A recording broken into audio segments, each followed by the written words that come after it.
a folded train ticket, one seat, and a girl who gave it up for a tired stranger carrying a sleeping child. Meg Masters didn't know the man was a millionaire CEO. She didn't know his daughter had lost more than just the ability to walk without pain. And she certainly didn't expect that a small, silent moment on a crowded train would change the course of all three of their lives. Danny Carter had built his world on logic, wealth, and walls no one could scale, until the night a stranger stood up, so his little girl could rest.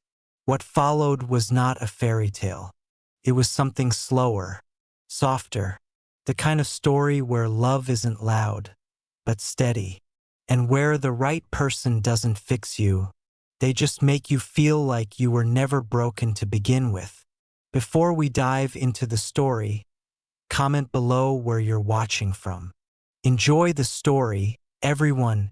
It started on a Thursday, the kind of late autumn evening where the wind cuts through coats and station announcements echo like tired lullabies.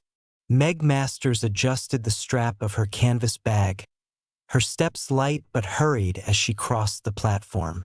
Her shift at the clinic had ended hours ago, but her second job, the evening receptionist post at the tiny bookshop cafe, had eaten up what was left of her strength. She was used to tired, used to the sting in her calves, the hunger in her stomach, the ache behind her eyes. But tonight felt different, heavy. Still, she managed a small nod to the woman selling pastries at the corner cart. Still offered a smile to the teenage boy handing out flyers for a mobile phone plan she couldn't afford. Still said thank you to the conductor as she stepped onto the half-full train. A seat, at last. She sank into it, not dramatically, just with the kind of grateful silence known only to people who rarely sit down. Then she saw them. The man stepped in carrying a little girl in his arms. Her head rested on his shoulder, her legs dangling, one in a soft pink brace. Her arms clung to his neck like the world might vanish if she let go. He looked worn, not messy or broken, just held together too tightly. His jaw was tense, his coat slightly damp, his eyes everywhere and nowhere at once. No one moved. The train jolted forward. Meg stood. No words, no gesture. She simply rose, nodded toward the seat, and stepped back, holding onto the rail. The man hesitated, then met her gaze, confused, as if kindness was foreign currency. But he sat down slowly, adjusting the girl with practiced care so she could rest on his chest. "Thank you," he said, his voice low, edged with exhaustion.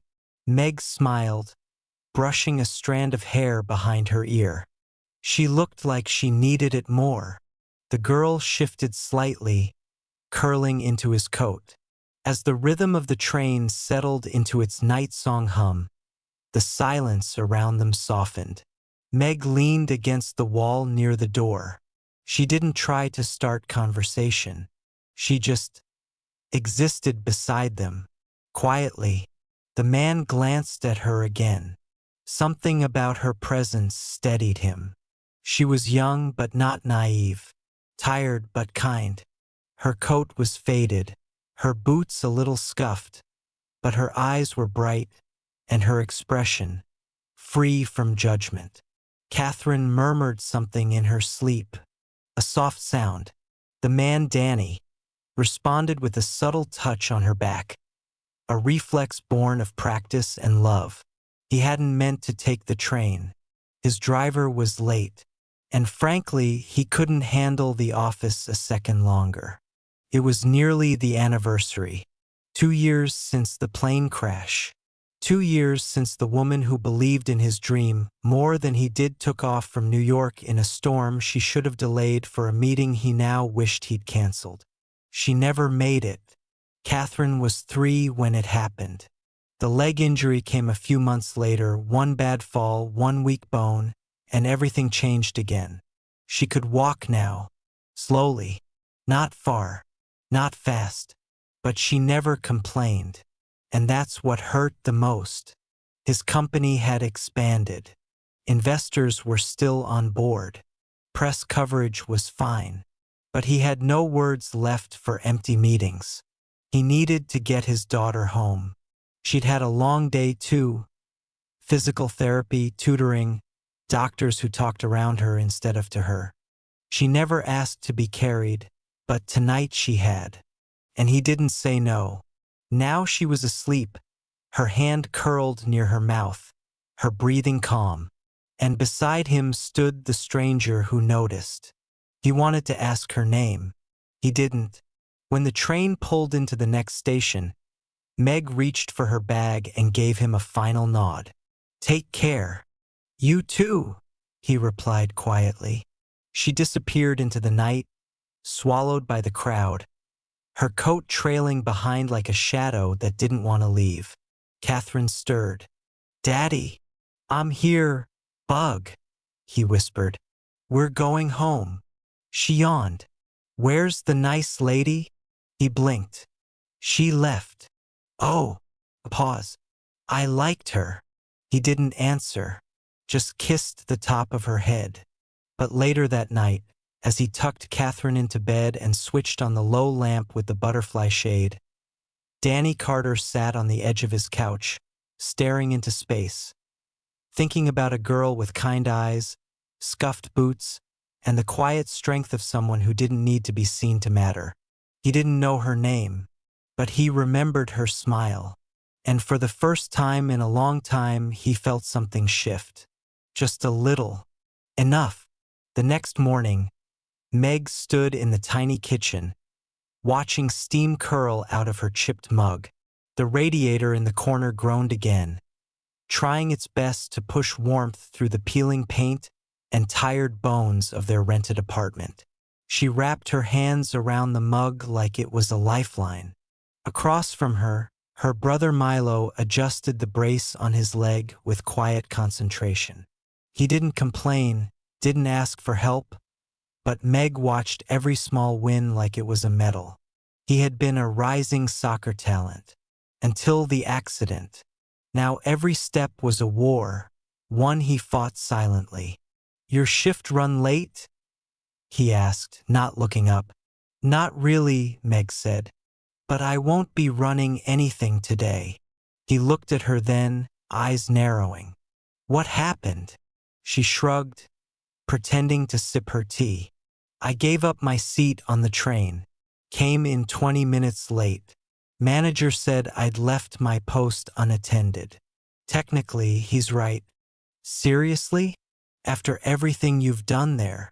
Doesn't matter. Places like that don't keep people like me around out of gratitude. Milo muttered something under his breath and tightened the strap on his brace. "I can talk to him." No, her voice was firmer than she intended. "It's fine. I'll pick up more shifts at the clinic. Maybe the diner down on 5th is still hiring.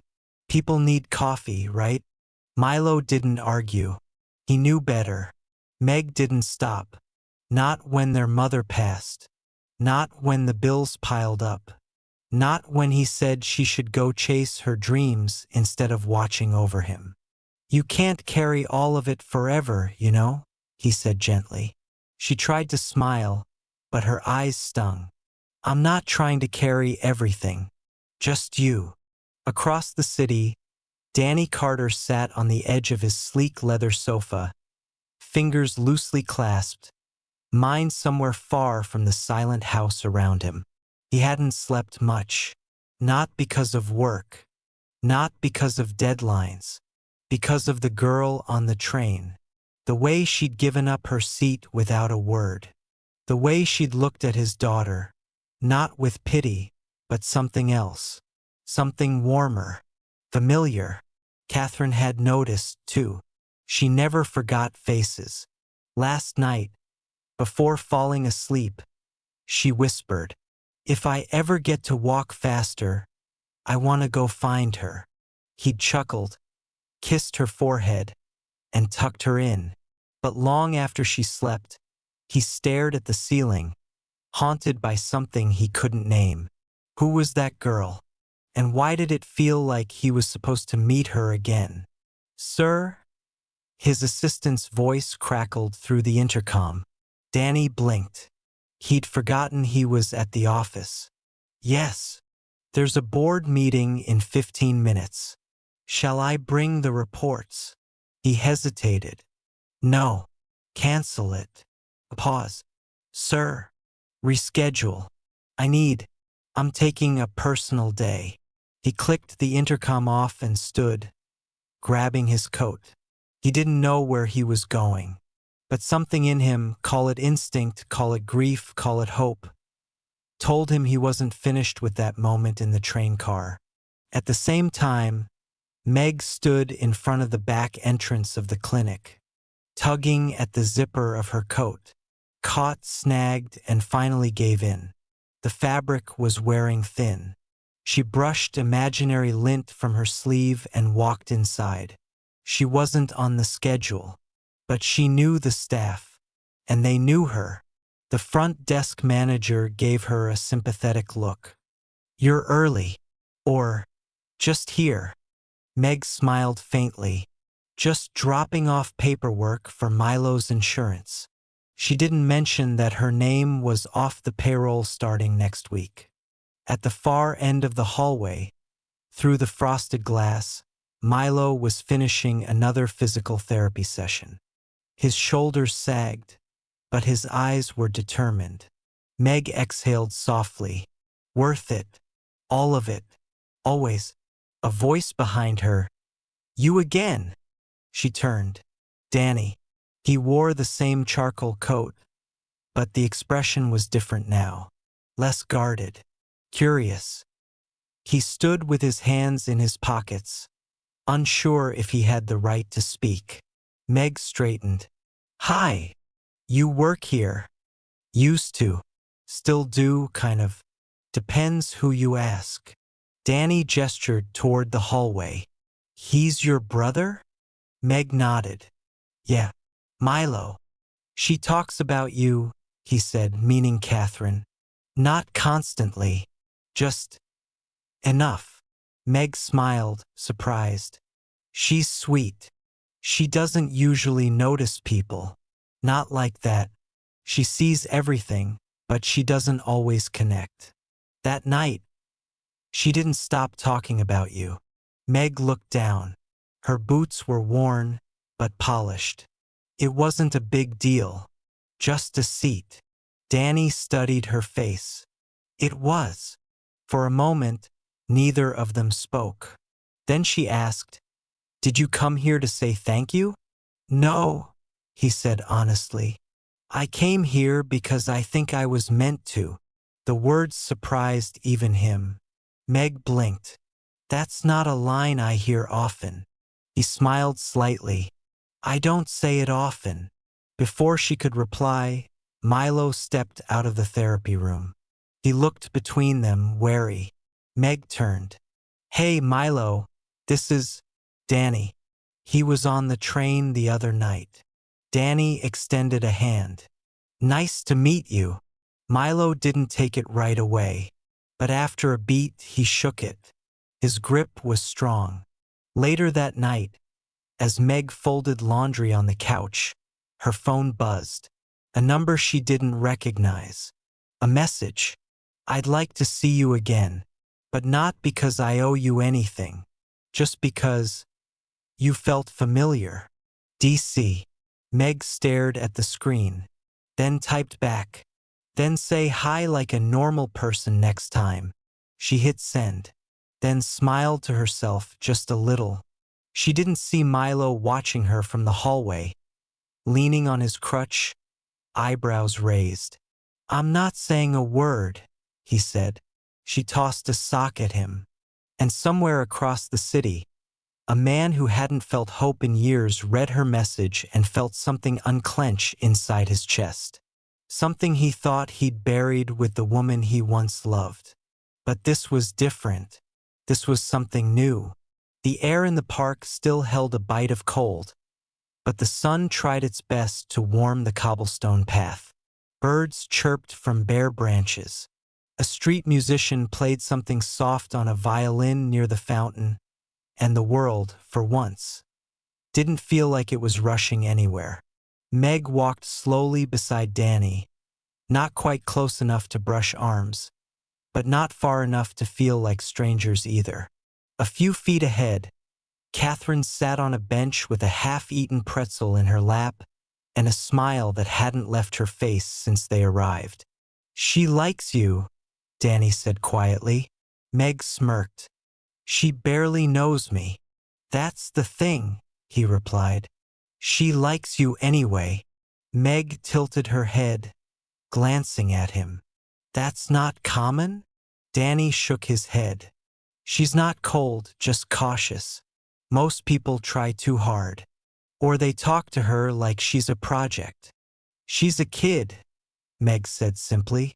"A brilliant, funny, painfully observant one with a sharp sense of timing. She gets that from her mom," he murmured, almost like a reflex, then fell silent. Meg didn't push. She just let the quiet settle between them, soft and respectful. Then, gently, "You don't talk about her much, do you?" Danny exhaled. "Not because I don't want to. Just, I don't want to make it the only thing people see when they look at me. Or at Catherine." "I get that," Meg said. "Grief has a way of swallowing the room, especially when people think they're helping." He glanced sideways at her. "You speak from experience?" She nodded. "Lost my mom when I was 20. Cancer. Everyone was kind for a while. Then they started avoiding me like I carried sadness in my pockets." He smiled softly. "Maybe you did. Maybe," she agreed. "But I kept them zipped."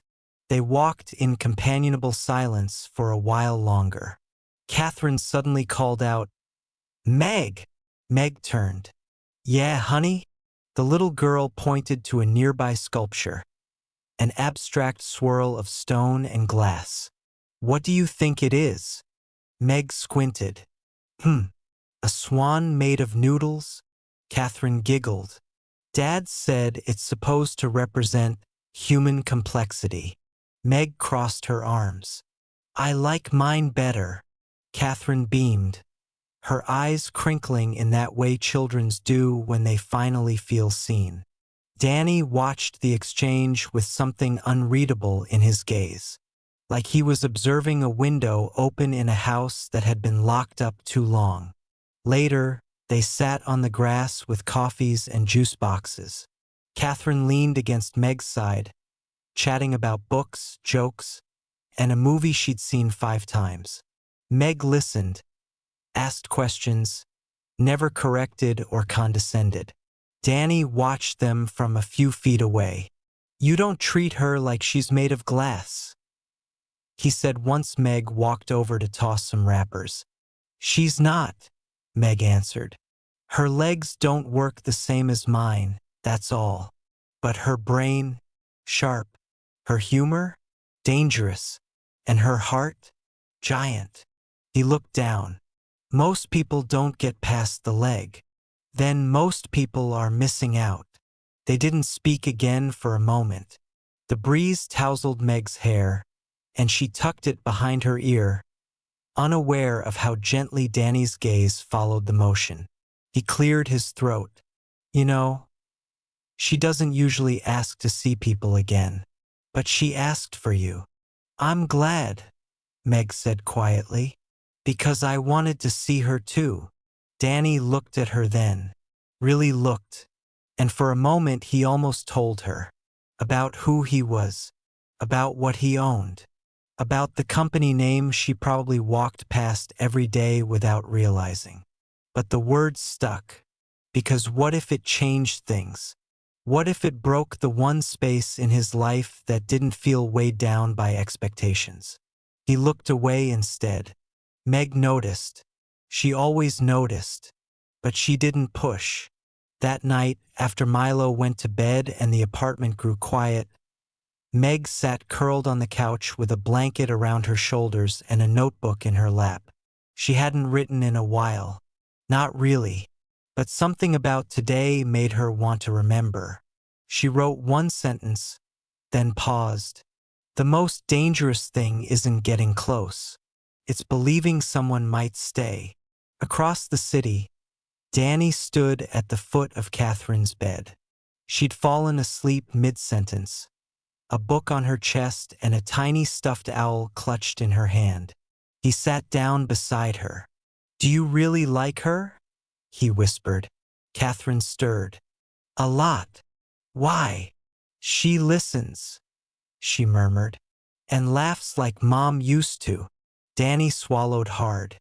"She makes me forget," Catherine continued, half asleep, "that I walk different, that you're tired, that things used to hurt more." He leaned down and kissed her forehead. "Me too, Bug." When he turned off the light and stepped into the hallway, he pulled out his phone. "Dinner this weekend? Just you, me, and the girl who tells noodle sculpture jokes." He hit send before he could rethink it. Meg replied a minute later, "Only if you promise to let her win at 20 questions again. She always wins. Smart girl. Takes after her mom." Meg didn't reply right away. Then, "Maybe, but she shines around you." Danny stared at that message for a long time. And for the first time in a very long while, the silence around him didn't feel empty. Felt full. It happened in the most ordinary way. A street billboard. A name. A logo. Meg was walking back from the pharmacy, paper bag rustling in her hand, when her eyes caught the edge of a giant poster near the bus stop.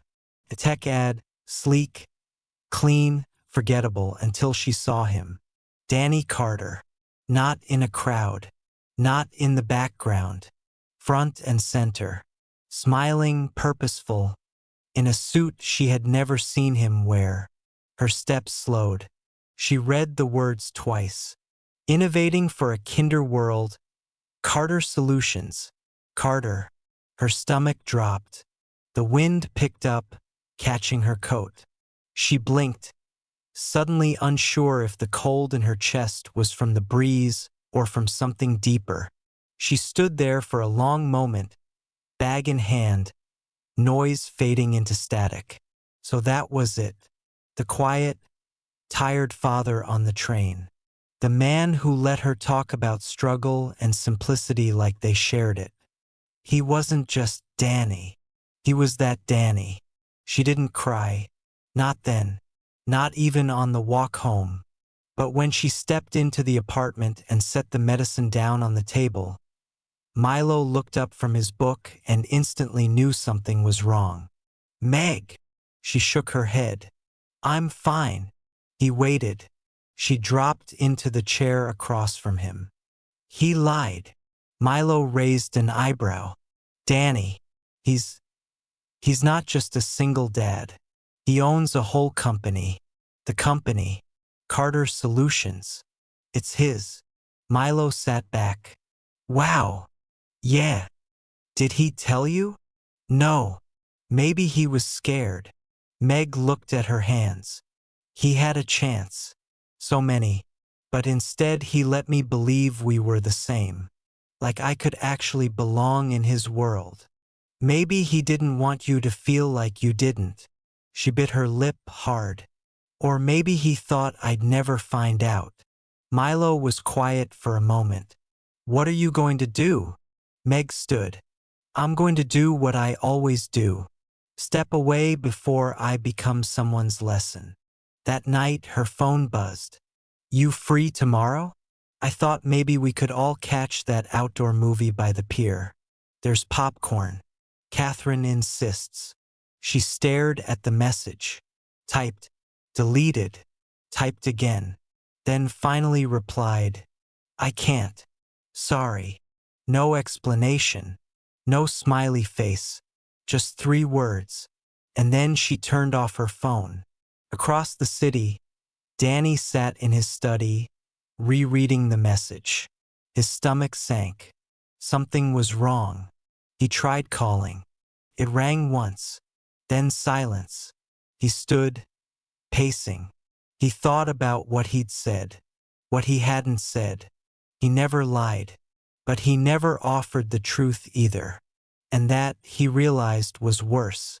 He picked up his coat, left the house, drove to the clinic. Meg wasn't there. The next day, she didn't answer texts, or calls, or the door.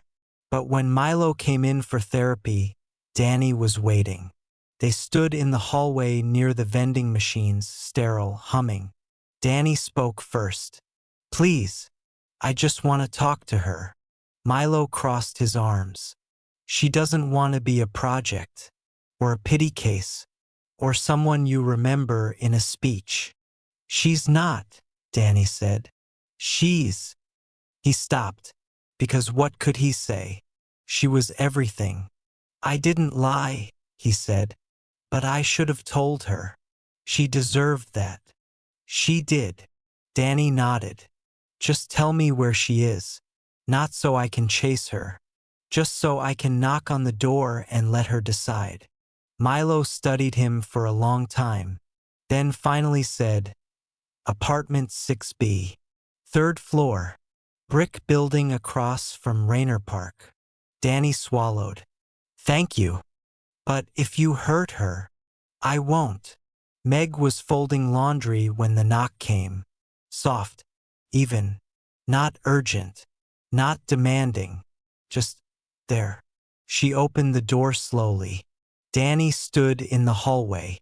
No suit, no coat, just jeans and a sweater and a look on his face like something inside him had come undone.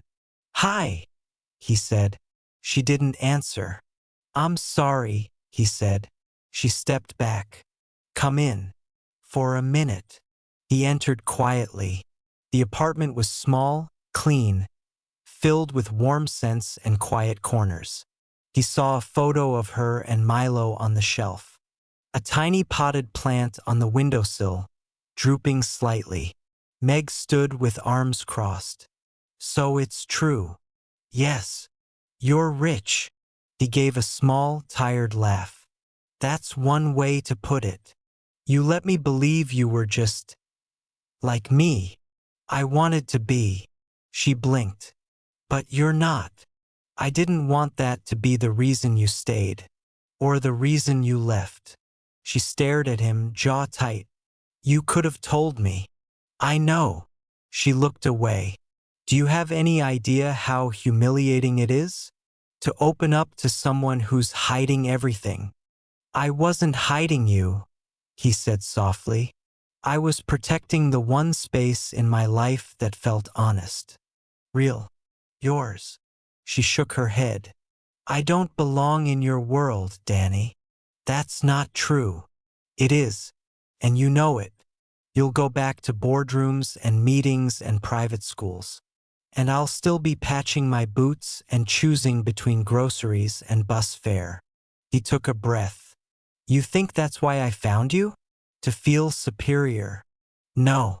I think you found me because for a second I made you feel normal. But I'm not a cure for your grief. And I'm not a lesson for your daughter." Danny stepped closer. "You're not. You're the first person who made me stop running from it." She turned to the door. "You should go." He lingered, then slowly nodded. As he stepped into the hallway, he paused. "I don't want you to stand anymore," he said quietly. "Not for me, not for anyone. But if you ever choose to, let it be beside me." He left.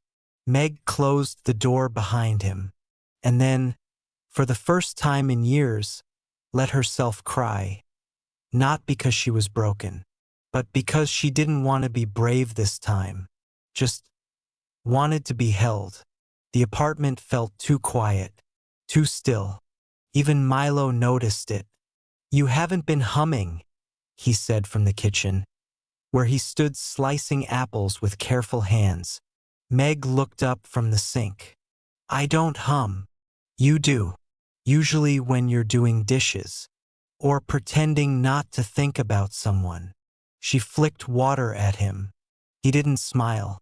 Just watched her with that older brother concern that didn't need many words. It's fine, she said eventually. He's not who I thought he was. Milo set the knife down. You mean he's not poor? She laughed once, sharp. I mean he's not mine. That night, after Milo went to bed, Meg sat on the couch with a cup of tea that had gone cold. The silence crawled under her skin, buzzing. She opened her phone, scrolled through old messages. Her thumb hovered over Danny's name. She didn't tap it. The next day passed slowly. Rain smeared the windows of the clinic. Meg did her part-time filing shift and didn't speak more than 5 sentences the whole day. When she got home, she curled under a blanket on the couch, the same playlist on loop. Milo offered to order takeout. She shook her head. Later, as the sky turned to slate and the air thinned with evening, there was a knock at the door. Soft. Then again. 3 quiet taps. Meg didn't move right away. She wasn't expecting anyone. She rose slowly, heart picking up a beat she hadn't agreed to. She opened the door and froze. Catherine stood there. No crutches, no coat, just a hoodie too big for her frame, cheeks flushed pink from the chill, and her hand clutching something tightly. Behind her, Danny waited at the bottom of the stairs, coat unbuttoned, eyes lowered. He didn't approach, didn't speak. Catherine stepped forward, eyes wide but sure. She held out a piece of paper, folded, colored, her handwriting big and careful, spread across the front. Don't go. Meg took it, hands trembling. Inside was a simple drawing. 2 stick figures, one with long hair, one smaller standing close, and a third figure beside them, hand extended but not quite touching. And then, written in uneven letters, a sentence that made Meg's breath catch. You made my world feel safe again. Catherine looked up. I miss you. Meg dropped to her knees, arms already open. Catherine fell into them. No hesitation, no fear, just warmth and the scent of rain in her hair and the weight of something real. Danny stepped forward quietly, still not speaking. When Meg looked up, her face was wet. He didn't bring me, Catherine said. I asked. I made the card. I wanted to come. Meg nodded, lips trembling. I'm glad you did. Danny knelt beside them, slow, careful. She's better with you. Meg looked between them, her hands still on the girl's back. I didn't leave because I was angry, she said. I left because I didn't want to break the good thing she had. I didn't want her to be another girl who watched people disappear. Danny's voice was soft. Then don't disappear. Silence. Catherine wrapped her arms tighter around Meg's waist. Meg closed her eyes. Stay for dinner? Danny nodded. We brought food. Actual food. Not frozen pizza. Meg laughed through her tears. I didn't think billionaires ate frozen pizza. Danny gave her a look. You'd be surprised. Milo opened the door wider. There's still soup on the stove, he said gruffly. They came in. That night, the small apartment glowed. Danny sat cross-legged on the living room floor, spooning lentil soup into 2 mismatched bowls. Milo made dry jokes that made Catherine giggle. And Meg stood by the stove watching it all, her family, and the people who might just become part of it. Later, they sat on the couch. Catherine curled up in Meg's lap, drifting to sleep as Milo put on an old movie in the background. Danny leaned forward, resting his arms on his knees. "Thank you," he said, voice almost a whisper. Meg looked at him. "For what?" "For not shutting the door." She smiled faintly. "I almost did." "I know." A long pause. He reached out. Not for her hand, not for anything more. Just let his fingers graze the edge of the paper Catherine had drawn. Meg followed the motion with her eyes. "She's the one who opened it again," she said. "I just finally listened." He looked at her then. Not as a man with anything to prove. Just someone who didn't want to lose the quiet he'd finally found. Meg didn't say anything more, but she didn't look away. The days grew longer, not just on the calendar, but in the way light lingered on the walls a little longer in the evenings. The air began to shift, still sharp in the morning, but softening by noon. Spring was trying, and so was Meg.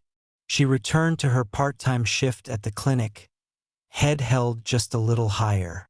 Not because anything had magically changed, but because she had.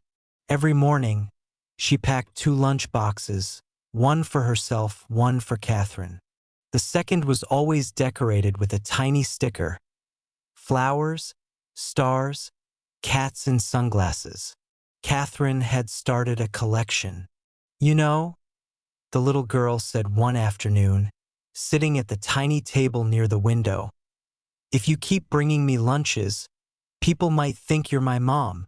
Meg paused mid-bite. "And would that be so terrible?" Catherine grinned. "Not even a little." They both laughed. Danny, who was quietly stirring tea at the counter, caught her gaze. His eyes softened. Later that evening, Milo returned home with a strange look on his face. "I got an email," he said. Meg looked up from the couch. "Bad?" "No. Weird." He tossed his jacket over the chair. "From a guy at Carter Solutions. Said someone anonymously submitted my file for their tech internship program. I didn't even apply."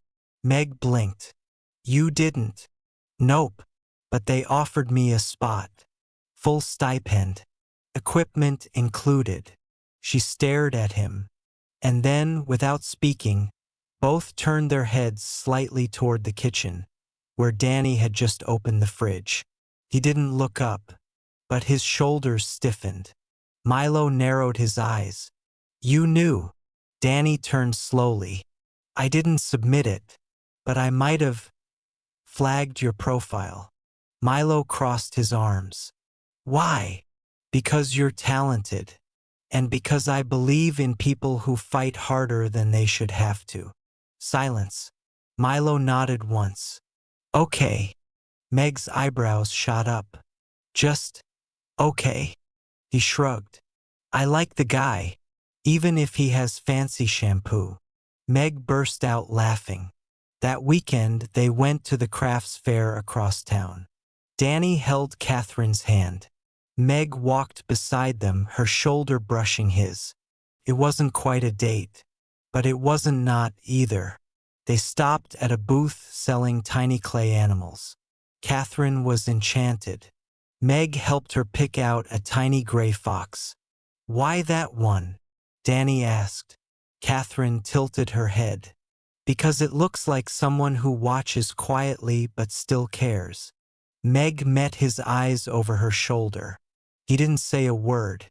Back at the apartment, they all had dinner together. Milo told stories from his physical therapy group, making Catherine giggle so hard she spilled juice on her socks. Danny offered to mop it up with a dramatic sigh. Meg handed him a towel and muttered, "Billionaires and paper towels. Who knew?" Before they left, Meg stepped out onto the balcony, wrapping a shawl around her shoulders. The evening air was soft, scented with early blossoms from the park below. Danny joined her. They stood in silence. "I've been thinking," he said eventually, voice low. Meg waited. "I want to do something for you. Something real. You already have. He shook his head. I want to give you space. Your own. Not to owe me anything. Just because you've spent too long making do. She turned to face him. Danny, just listen. He reached into his coat pocket and pulled out a key. Simple. Silver. On a plain leather loop. I bought a place, he said. A small house. Not a mansion. Not even far from here. Just quieter. Brighter. There's a ramp at the entrance. Sunlight in the kitchen. 2 bedrooms. A real table. She stared at the key. Why are you giving me this? Because I want to give you the option to stop surviving and start choosing. She didn't take the key. Not yet. I'm not asking you to move in. Not yet. Not as a condition. Just to know it's there. Meg looked down. I don't want you to save me. I know. I want to matter without needing to be useful. You already do. She looked up. His eyes were steady. This isn't a gesture, Meg. It's a beginning. She didn't say yes, but she didn't say no. That night, she slipped the key into the drawer beside her bed and left it there. Not to forget, but to remind herself she had time. That for the first time, no one was rushing her. And when she tucked Catherine in later that week, the little girl whispered drowsily, I like how it feels when we're all together. Meg brushed her hair back. How does it feel? Like a house that doesn't echo. Meg sat there for a long time, listening to her breathing slow. And when she looked toward the window, she saw the porch light of a small house across the park. Still empty, still waiting, but not for long. Spring arrived like a quiet promise. No dramatic reveal. Just buds on the trees, soft sunlight on tired windowsills, and the kind of air that made people breathe a little deeper. Meg stood in the kitchen of the new house. Not hers. Not yet. But no longer a stranger to it either. Her hands rested on the countertop as she watched Catherine gently sort colored paper at the dining table, humming under her breath. Milo sat nearby, flipping through a rehab journal, one leg tucked under the other. He'd finished his last round of treatment 2 days ago. The limp hadn't vanished, but his strength had returned, and with it, his spark. You're thinking again, he said without looking up. I'm always thinking. Yeah, but this time it's the moving boxes kind of thinking. Meg smiled faintly. Maybe. Outside, Danny was fixing a loose board on the front porch. He didn't ask for help. He didn't knock. He just came by that morning, as he had the past few weekends. Like the idea of dropping in had slowly become showing up. Catherine looked up. He said we could hang a swing here. Meg raised an eyebrow. You want one? The girl nodded. But only if you're the one pushing it. Meg walked over and gently tugged one of the pieces of paper from the table pile. It was a drawing. Crayons, simple shapes. But the message was clear. For people on a porch. One dog, likely imaginary. A blanket, cocoa, warmth. At the top, in Catherine's handwriting, can she live with us? And Grandma too. Meg sat down beside her. You forgot the cat. We don't have one. We might. Catherine smiled wide. So, is that a yes? Meg didn't answer right away. She just folded the paper in half, stood, and walked outside. Danny looked up from the porch steps, saw her, wiped his hands on a towel, nerves flickering in his jaw. Meg sat down beside him. I used to think love had to be loud, she said. Big moments, fireworks, speeches in the rain. Danny glanced at the sky. We could arrange clouds if you'd like. She laughed. But this, she gestured around them. This is better. The quiet, the choosing, over and over. He didn't speak. She reached into her pocket, pulled out the key, held it between them, not as a trophy, not as surrender, but as a beginning. Danny's breath caught. Is that? Yes. His shoulders sagged with something like disbelief. You sure? No, she said honestly. But I want to be. Behind them, the door creaked. Catherine peeked out, her eyes bright. Danny stood. Come here, Bug. She walked carefully down the steps, still cautious, but without fear. Meg knelt, arms open. Catherine moved right into them, resting her head against her chest. Danny stood behind them both, and for the first time, placed his hand gently at Meg's back. Not to push, not to claim, just to say, I'm here, and I'm not leaving. That evening, the porch lit up with soft yellow bulbs strung across the beams. Milo grilled vegetables on a tiny iron stove they dragged out, muttering about design flaws and chef sabotage. Catherine passed out paper napkins she'd drawn tiny hearts on. Danny sat on the top step watching them all. One hand rested beside Meg's, their pinkies barely touching. She didn't move away. Later, they wrapped themselves in blankets and watched a movie projected against the garage wall. The speakers crackled once, but no one complained. Catherine leaned against Meg's side. Milo handed her a steaming cup of cocoa. Danny simply looked at her and smiled. At one point, during a quiet pause in the film, the hero on screen whispered, "We found where we belong." Meg didn't mean to say it aloud, but she did. I've never felt rich until this moment. Danny looked at her and said the only thing that ever mattered. Me neither. No one else spoke. No one had to, because this wasn't a fairy tale. It was better. It was the kind of ending people choose together.